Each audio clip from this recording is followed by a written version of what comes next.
everyone, welcome back to my YouTube channel Dr. Barkis Ophthalmology Tutorials. Today in this video we will discuss about aphakia. So in this video we will discuss about the definition of the aphakia, what causes aphakia, optics involved in aphakia, as well as the treatment options with their advantages and disadvantages. So without much delay, let's begin our video. So aphakia is defined as absence of the crystalline lens from the pupillary area.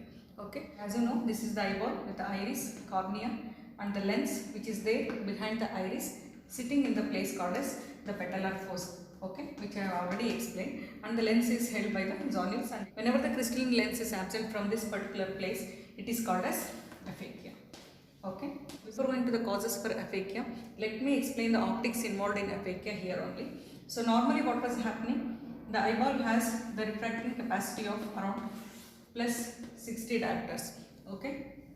In that, cornea contributes to around 44 diopters and the lens contributes to around 15 to 16 diopters. What was happening here, whenever the parallel rays of light which were coming from the infinity were falling on the eye, they used to be converged by the cornea as well as the crystalline lens, and they were forming a point image on the retina.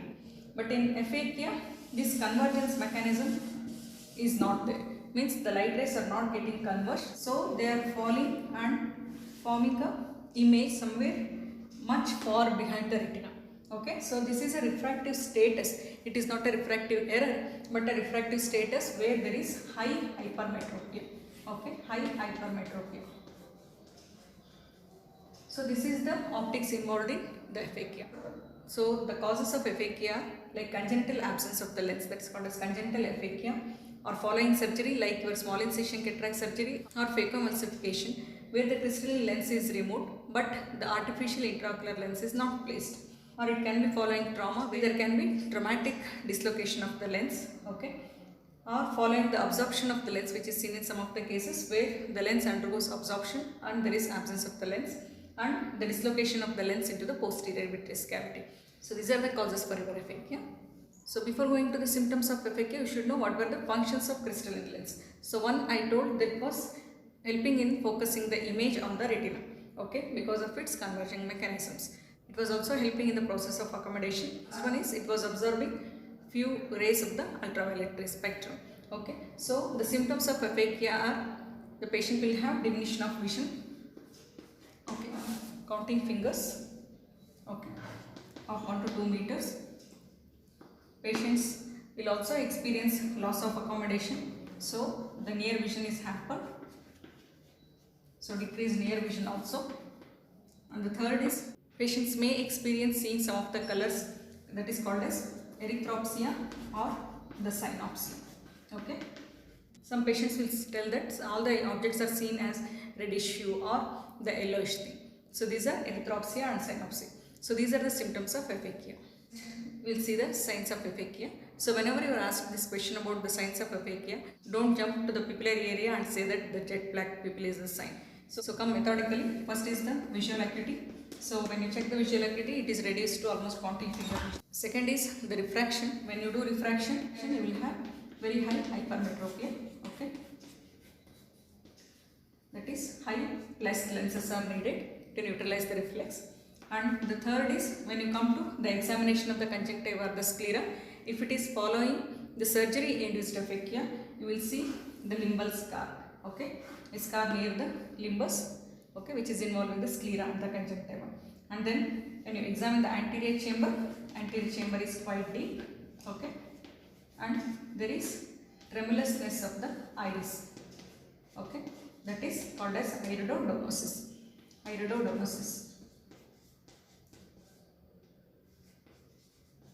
And then come to the pupillary area, you will have a jet black pupil here, okay. So these are the signs in the anterior segment examination. The lens was contributing for the third and fourth Purkinje images which are absent here. So there is no third or fourth Purkinje image. And also when you do the fundus examination, you will see hypermetropic disc, that is very small crowded disc, okay. So these are the signs of aphakia. So what are the treatment options we have for aphakia? It can be corrected using spectacles, It can be corrected using soft contact lens or it can be corrected using intraocular lenses. So what are the advantages of each method? Okay, let's come to the spectacle usage. Since the spectacles are of high power, almost plus 10 to plus 11 number glasses are needed, plus 10 to plus 11 diopters of glasses are needed to correct the aphakia. So it is quite heavy and the image magnification is more in spectacle. If the normal eye is seeing the image in the ratio of 1, the spectacle using eye will be seeing the image in the ratio of 1.3, means there is 30% magnification of the image. So whenever there is so much variation in the image which is perceived by two eyes, that is called as anisokinia, the patients will have double vision. So the problem of diplopia or double vision. One is it was very heavy, it will cause double vision, and there are more chances of the scotoma. Okay, because patients have to see only through this central part which will give the good image. Otherwise, patients will be appreciating scotoma in the other areas. So these scotomas are also called as roving ring scotoma. And the objects will jump from the seeing area to the non-seeing area and the vice versa. So that is called as Jack-in-box appearance. Okay, or Jack-in-box phenomenon. So this is the disadvantage of spectacle. And one more thing is there is gross restriction in the field of vision. Patient will not be having very good field of vision. He will have to turn his face to complete the field. And because of the spectacle usage, patients will have the prismatic effect as well as there is more incidence of spherical and chromatic aberrations. So these are the disadvantages of the spectacle usage. So the next treatment option what we have is the contact lens. It overcomes most of the disadvantages of the spectacles. Like it's not heavy, it will have a very good field of vision. There is no question of the prismatic effect. There is no question of the scotomas like roving ring scotoma or the Jack-in-box phenomena. It is cosmetically accepted compared to your spectacles. But the disadvantages of contact lenses are it is little costly. Okay, like depending upon whether it's a monthly disposable or yearly disposable. Compared to the spectacles, it is definitely costly. And maintaining the hygiene is very important in contact lens usage. And the image magnification which is produced by contact lens is 1.1 compared to your spectacle which was producing 1.3. So here the question of double vision is also not there when you are using contact lenses. And the next option in the treatment of aphakia is the intraocular lens or the IOL. So whenever you are implanting the intraocular lens in an aphakic patient, it is called as secondary IOL implantation. Okay.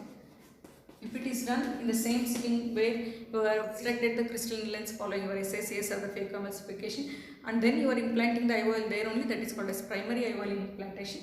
The secondary will follow the aphakic cases. So the choice of intraocular lens depends upon the status of the posterior capsule, like I have explained that in the previous video about the cataract surgeries. So if the PC is very good, you can still place the posterior chamber intraocular lens, and this is the ideal intraocular lens because it is matching the natural crystalline lens position. And the second option is the anterior chamber intraocular lens. Okay, in the anterior chamber intraocular lens, the lens is placed between the iris and the cornea. So here the lens is placed. So this is the anterior chamber intraocular lens. But the disadvantage here is, or the complications with the anterior chamber IOL is, it will be constantly rubbing the endothelium of the cornea, thereby it can lead to decompensation of the cornea leading to pseudophakic bullous keratopathy. And the second complication is, since it is blocking most of the trabecular meshwork, it can lead to glaucoma. And the third option is the iris fixated lenses. Here the lens is fixed to the iris. Okay, so this is iris fixated lens. The lens is clawed to the posterior or the anterior surface of the iris. The disadvantage with this iris fixated lenses, it may lead to chronic uveitis and you may not be able to place the iris fixated lens whenever the iris is damaged. Okay, the next option we have is the scleral fixated IOL. Okay, so in the scleral fixated IOL, the haptics of this intraocular lens are fixed to the sclera. Okay, the disadvantage of scleral fixated IOL is, since it is exposed to the exterior surface, the chances of endophthalmitis are little more compared to other methods and there can be erosion of the sclera. Here the image produces same as that of the normal eye. Okay, so these are the options which are available for treatment of aphakia. So this completes everything about your aphakia. Hope this video on aphakia is useful to all of you. If you like my videos, please do subscribe to my channel. Press the bell icon for further notification. Please do like and share my videos.